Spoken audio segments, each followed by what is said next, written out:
और आइए अब देखते हैं आज की cover stories.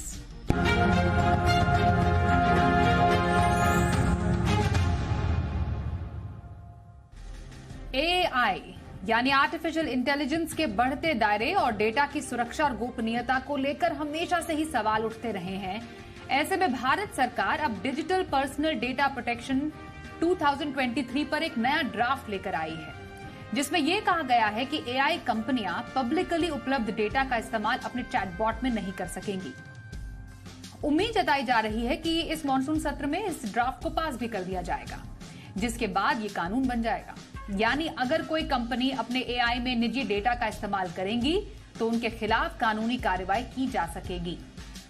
AI data protection bill के नए ड्राफ्ट में सरकार ने उस पुराने क्लॉज को भी हटा दिया जो लोगों के डेटा को फ्रीली प्रोसेस करने की इजाजत देता था। हाल ही में गूगल ने अपने प्रोडक्ट और सर्विसेज को बेहतर बनाने के लिए पब्लिकली उपलब्ध डेटा का इस्तेमाल करने की बात कही थी, जिसके बाद इस ड्राफ्ट को लाना पड़ा है। अगर आप इंटरनेट पर एआई का रिव्यू पढ़ेंगे तो बार बार खतरा शब्द का जिक्र जरूर मिलेगा। जानकारों का यह मानना है कि प्रोग्राम मानव मस्तिष्क को तेजी से कॉपी कर रहा है। एआई आपके सवालों का जवाब दे सकता है, आपके लिए भाषण, कविता, मार्केटिंग कॉप, न्यूज आर्टिकल और निबंध तक लिख सकता है। और इन सभी सवालों के जवाब देने के लिए एआई इंटरनेट पर मौजूद डेटा का इस्तेमाल करता है। एआई लगातार अपने दायरे को बढ़ाता भी जा रहा है। ऐसे में अमेरिका सहित तमाम बड़े देश एआई को कानून के दायरे में ला रहे हैं ताकि गोपनीय डेटा सुरक्षित रह सके। ऐसे में भारत सरकार ने भी निजी डेटा की सुरक्षा को लेकर कदम उठाने शुरू कर दिए हैं। इसलिए भारत सरकार ने डिजिटल पर्सनल डेटा प्रोटेक्शन 2023 पर ये नया ड्राफ्ट लाया है। तो अगर एआई कंपनियां इस बिल के पास होने के बाद पब्लिकली उपलब्ध डेटा को स्क्रैप करती हैं तो उनके खिलाफ कानूनी कार्रवाई की जा सकती है, जैसा कि अमेरिका में किया जा रहा है। द वॉशिंगटन पोस्ट की रिपोर्ट के मुताबिक अमेरिका में एआई के खिलाफ एफटीसी यानी फेडरल ट्रेड कमीशन कार्रवाई कर रही है। एफटीसी को शक है कि ओपन एआई लोगों के निजी डेटा का इस्तेमाल कर रही है और फिलहाल इस पर जांच जारी है। तो कुल मिलाकर कहें तो भारत में digital personal data protection bill का नया ड्राफ्ट पास होने पर लोगों की निजी जानकारियों के लीक होने का खतरा न के बराबर हो जाएगा। इसलिए इस ड्राफ्ट को लागू करना बेहद जरूरी बताया जा रहा है। क्या फायदा होगा इसका, इस पर चर्चा करना बेहद जरूरी है। हमारे साथ दो एक्सपर्ट्स हैं, उनसे बातचीत का सिलसिला शुरू करते हैं। परिचय पहले करा देते हैं। हमारे साथ है अंकुश सबरवाल, एआई एक्सपर्ट, और Ashutosh Srivastava, cyber law expert हमारे साथ हैं। दोनों का ही बहुत धन्यवाद हमारे साथ इस चर्चा में शामिल होने के लिए। सबसे पहले ये क्लियर करना बेहद जरूरी है कि हम किस डेटा की बात कर रहे हैं। अंकुश, आपसे शुरू करेंगे क्योंकि आप एआई एक्सपर्ट है। आजकल तो एआई का जमाना है और हर कोई एआई की ही बात कर रहा है। जिस डेटा को लेकर अभी चर्चा की जा रही है, सबसे पहले जानना जरूरी है डेटा है क्या। क्या हम अपने पर्सनल डेटा की बात कर रहे हैं जो हमारे ईमेल आईडी या हमारे बाकी जो डिटेल्स काफी सारे पोर्टल्स में दर्ज होती, क्या ये वो डेटा है, या फिर ये वो डेटा है जो सर्वर्स में सेव हो जाता है। जैसे हम कुछ ब्राउज कर रहे हैं, हमारी ब्राउजिंग हिस्ट्री है या हमारा सर्च ट्रेंड क्या है, वो डेटा है। ये जरा पहले क्लियर कीजिए।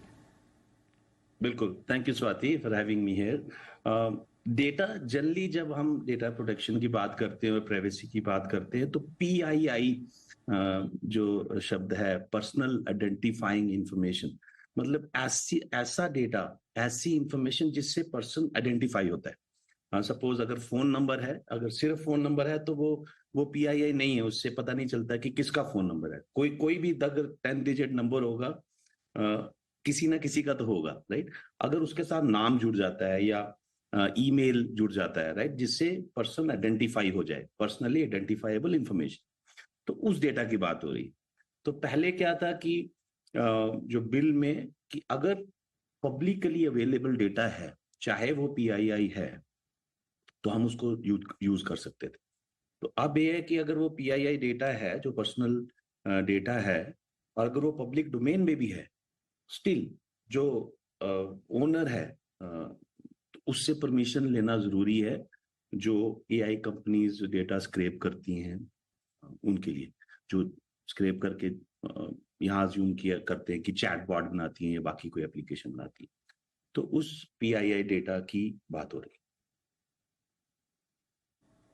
ओके, तो आप कह रहे हैं पर्सनली आइडेंटिफाइबल जो इंफॉर्मेशन है उसको पहले यूज करने की इजाजत थी, लेकिन अब नए ड्राफ्ट के मुताबिक इसको यूज करने की इजाजत नहीं होगी।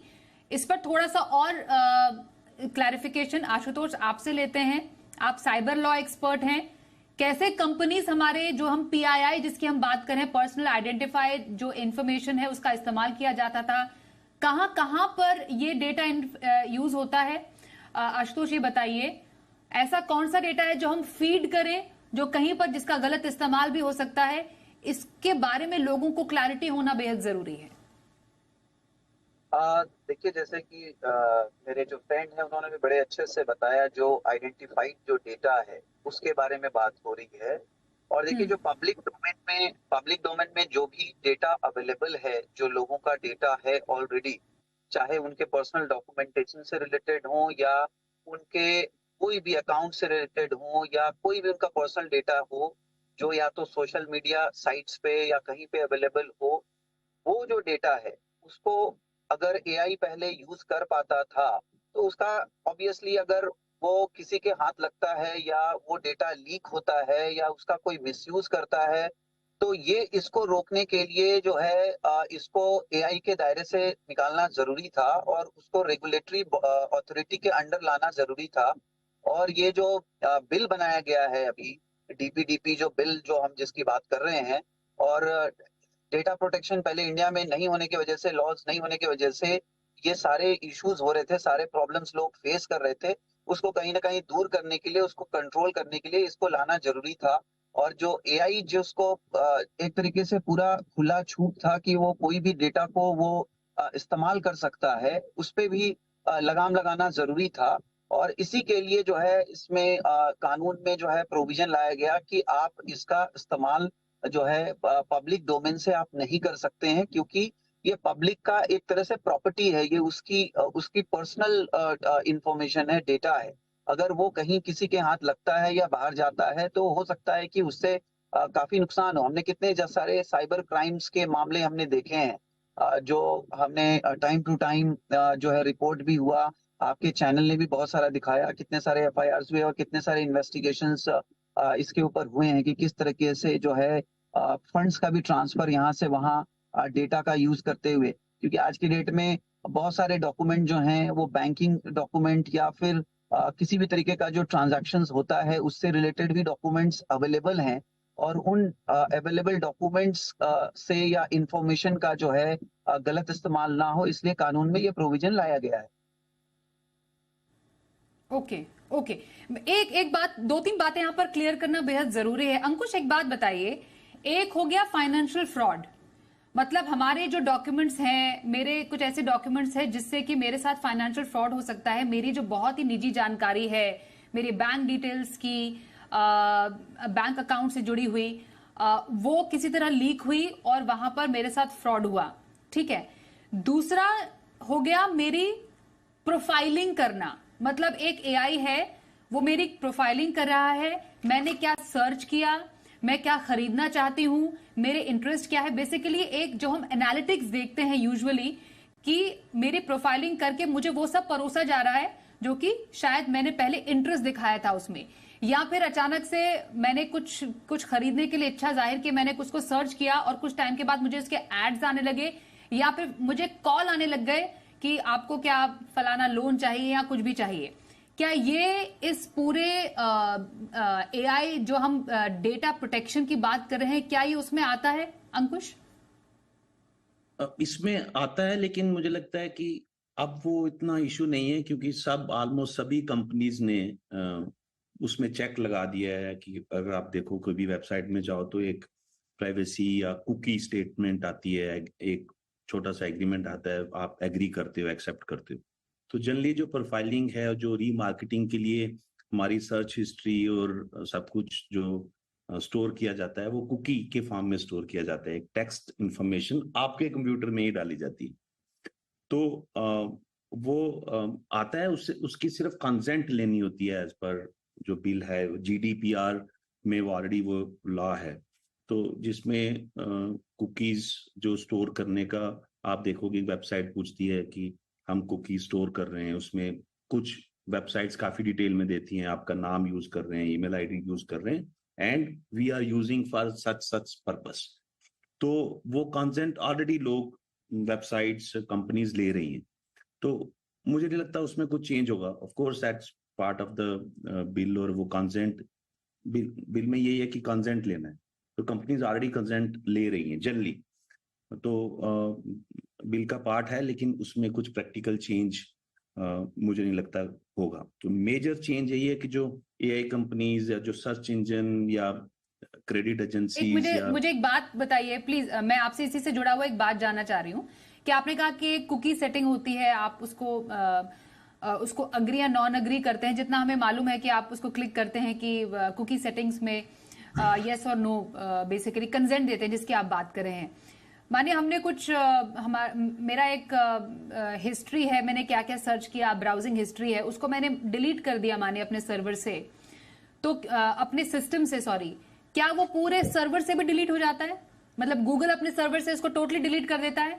मतलब मेरे उस आईपी एड्रेस पर बेसिकली उसको वो इन्फॉर्मेशन अब नहीं मिलेगी once I have deleted that information forever, ये सही है? तो आप अभी हम दो चीजों की बात कर रहे हैं, एक जो यूजर प्रोफाइलिंग जो सर्वर साइट में रहती है, तो दूसरी कुकी की। अगर आप अपनी कुकीज या अगर आप ब्राउजिंग हिस्ट्री अगर आप डिलीट कर देते हो तो डिलीट हो जाती है। तभी आप देखोगे कि उसी कंप्यूटर में आपका इंफॉर्मेशन स्टोर्ड रहती है, या आप कोई भी दूसरी वेबसाइट खोलते हो देखते हो कि जो जूता आप सर्च कर रहे थे आपको मिल रहा है। लेकिन आप क्रॉस प्लेटफॉर्म भी कई बार अगर आप देखोगे कि आपने वो गूगल में चाहे सर्च किया है, चाहे गूगल में सर्च किया है, वो आपको शायद फेसबुक में भी अगर दिखेगा, तो सर्वर साइड प्रोफाइलिंग भी होती है, राइट? तो वो उस प्रोफाइलिंग की भी हमने कहीं ना कहीं परमिशन दी हुई है। अगर आप पब्लिक ईमेल सर्वर्स यूज करते हैं तो आपने वो परमिशन दी हुई है for their partners to kind of reach out for any advertisement और ऑफर्स। तो इसमें यूजर को दोनों चीजें देखनी है कि आपके कंप्यूटर में क्या स्टोर हो रहा है और आपके सर्विस प्रोवाइडर क्या स्टोर कर रहा है। तो this was very interesting and good question. I think both things are different and user has to be very very careful giving the consent. Okay Ashutosh, मैं आपके पास ये समझना चाहती हूँ कि एआई को कानून के दायरे में लाना ये कितना आसान है, ये समझना एक्चुअली बहुत जरूरी है। अगर इसको इस कानून के दायरे में लाया जाता है तो कैसा इसका एक पूरा स्वरूप हो सकता है? मतलब एआई पल पल बदलने वाली एक टेक्नोलॉजी है, मतलब आज जो है वो कल कुछ और होगा, मतलब इट्स सो इवॉल्विंग। तो इसको कानून के दायरे में बांधना आपको लगता है कितना आसान है? नहीं, देखिए, इसको तो कानून के तहत लाया गया है बाकी भी कंट्रीज में जहां डेटा प्रोटेक्शन लॉज हैं, जैसे यूएस में, तो एआई को ऑलरेडी इसके अंडर रखा गया है। अभी इंडिया में ये नया कंसेप्ट पूरा लॉ ही नया बन रहा है, तो इसको जो लाया गया है, तो मुझे लगता है कि ठीक है, ये टाइम टू टाइम इसमें लॉ में भी अमेंडमेंट हो सकता है, डिपेंडिंग कि किस तरीके से कानून का पालन हो रहा है या वो उस पर क्या इम्पैक्ट आ रहा है। और एआई जो है आज की डेट में उसको जो है डेटा को अगर इस्तेमाल करना है तो एक तो कंसेंट की बात तो हो ही गई, लेकिन अगर उसके बावजूद भी प्राइवेसी अगर किसी का ब्रीच हो रहा है, एआई के थ्रू कुछ इंपॉर्टेंट डेटा का इस्तेमाल हो रहा है, तो ऐसे केसेस में जो है रेगुलेटरी अथॉरिटी का भी प्रोविजन रखा गया है और डेटा प्रोटेक्शन जो बोर्ड्स हैं उसको भी बनाए गए हैं। अगर वहां पे कंप्लेंट जाता है और इन्वेस्टिगेशन जो है इंस्टीट्यूट होता है और अगर पाया जाता है कि पर्टिकुलर एआई ने इसका गलत इस्तेमाल किया या कंसेंट प्रॉपर नहीं लिया या उसको मिसयूज किया, तो उसमें हेवी पनिशमेंट है, हेवी फाइन्स हैं उसके अंदर जो कि उनको इम्पोज किया जा सकता है। और यही मेथड को जो है बाकी कंट्रीज में भी जहां डेटा प्रोटेक्शन लॉज हैं वहां पे भी इसको अप्लाई किया गया है और काफी हद तक सक्सेसफुल रहा है, क्योंकि एक तरह से एक डेटरेंस बनता है, एक डर क्रिएट करता है एआई के ऊपर भी कि अगर वो इस तरीके से इसका मिसयूज करेंगे तो हो सकता है उनको हेवी फाइन्स तक, जैसे हम जानते हैं 500 करोड़ तक का उसमें प्रोविजन रखा गया है फाइन का, इतना हेवी फाइन्स है। तो इसको कहीं ना कहीं वो कंट्रोल बिल्कुल करेगा मुझे लगता है। और आगे के वक्त में जैसे कि जो बाकी कंट्रीज का जो एक्सपीरियंस है उसी के बेस पे अगर हम कहें तो इस पे काफी कंट्रोल आया है वहां पे भी और यहाँ पे भी आएगा, तो ये एक अच्छा ही पहल है देखा जाए तो।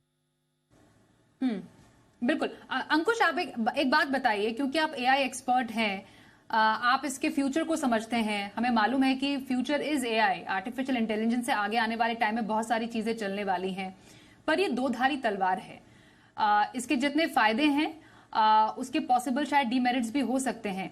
आपकी नजर में एआई का गलत ढंग से इस्तेमाल कैसे हो सकता है, ये समझना इसलिए जरूरी है क्योंकि इसमें अब इस पर लगाम लगाने के लिए कानून लाने की बात की जा रही है। चैलेंजेस क्या हैं? अब बिल्कुल ये तो हमें मानना ही चाहिए। I think even as a technologist और एज ए यूजर और लॉ मेकर्स की नई टेक्नोलॉजी है और इसको अच्छे से भी यूज कर सकते हैं और and for even for other malicious needs also. अच्छा, आपने यही क्वेश्चन पूछा कि कितना कैसे गलत यूज कर सकते हैं। I think every moment now हम तो स्लेव हो चुके हैं सोशल मीडिया एप्स के, राइट? अब social media apps can totally influence your mind, है ना? तो जो इफ यू सी जो आपको रिकमेंडेशंस या सजेशंस मिलती हैं, जो मुझे मिलती हैं, अगर आप देखो कि मुझे एक पर्टिकुलर पैटर्न की सजेशंस मिलती रहेंगी, ये तो प्रोफाइलिंग तो सोशल मीडिया के पास है, राइट? मुझे क्या पसंद है और मुझे क्या अच्छा लगता है, मैं क्या देखता हूँ, किस तरह की पोस्ट लिखता हूँ, किस तरह की पोस्ट मैं लाइक करता हूँ, उनको पूरा पता है मेरे बारे में, right? And if by any means if they want to change my behaviour they can. उनको पता है कि मुझे ये चीज पसंद है, रोज मुझे कुछ अलग दिखा के गलत दिखा के नहीं, कुछ अलग दिखा के they can change my mindset, है ना? मुझे एक बार लगेगा कि नहीं यार ये तो मेरे it's not of my interest, दूसरी बार तीसरी बार अगर मैं उसको बार बार देखूंगा I might totally change my behaviour. और वो ऐप क्यों करेगी? Because of various reasons, right? Ad is one small aspect but there can be other reasons also. इसलिए जो भी एआई सिस्टम है या जो भी एआई एप्लीकेशन बनती है उसका पर्पस इज वेरी इंपॉर्टेंट। ये नहीं है कि टेक्नोलॉजी है उसको हम यूज कर रहे हैं and we are using it for any purpose. The purpose is very very good. मुझे लगता है जो गार्ड रेल की बात होती है या सेफ्टी नेट की बात होती है उसमें 4 एस्पेक्ट्स में जो काफी बोलता हूँ। एक ये कि उसका पर्पस क्या है। Purpose should be well explained not only to users but to authorities की ये बना रहे हो जो what is the purpose of this application. The second of course the data privacy, उसके ऊपर काफी रूल्स हैं, जैसे बताया कि हर कंट्री में है, इंडिया में भी अब ये लॉ बनने आ रहा है। तो तीसरा एक्सप्लेनेबिलिटी, कि ये जो एल्गोरिथम्स हैं, जो एआई है जिसमें ये डेटा के ऊपर ये एल्गोरिथम्स काम कर रहे हैं और आउटपुट या प्रेडिक्शन या कुछ सजेशन दे रहे हैं, वो कैसे दे रहे हैं। तो how these algorithms are working, this should not be black box कि ये आउटपुट है ना। So explainability is important. Fourth is inclusion. आपने एक्सप्लेनेबिलिटी बताया यहाँ पर एब्सोल्युटली अंकुश, और एक बहुत ही अनएक्सप्लेन करने वाला, मतलब इतना उसको एक्सप्लेन नहीं किया जा सकता। आप में से कई लोगों ने एक्चुअली महसूस किया होगा कि आप घर में बैठकर कुछ डिस्कस कर रहे हैं कि आपको फॉर एग्जांपल कुछ लेना है और अगले मोमेंट आपको शायद मैसेज या एडवर्टाइजमेंट या ऐसा मैसेज दिखाई दे जाएगा।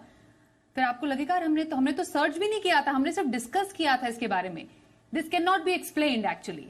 तो the point you said that AI is playing with our mind, तो ये कितने लेवल तक हमारे माइंड के साथ प्ले कर रहा है ये एक्चुअली अब तक किसी ने शायद एक्सप्लोर ना किया हो। पर डेफिनेटली दोनों साइड है इसके, और इसको कानून के दायरे में लाना बेहद ही जरूरी है, जैसा कि आशुतोष जी ने भी बताया। बहुत धन्यवाद करेंगे हमारे दोनों एक्सपर्ट्स का हमारे साथ इस चर्चा में शामिल होने के लिए। तो ये थी हमारी आज की कवर स्टोरी।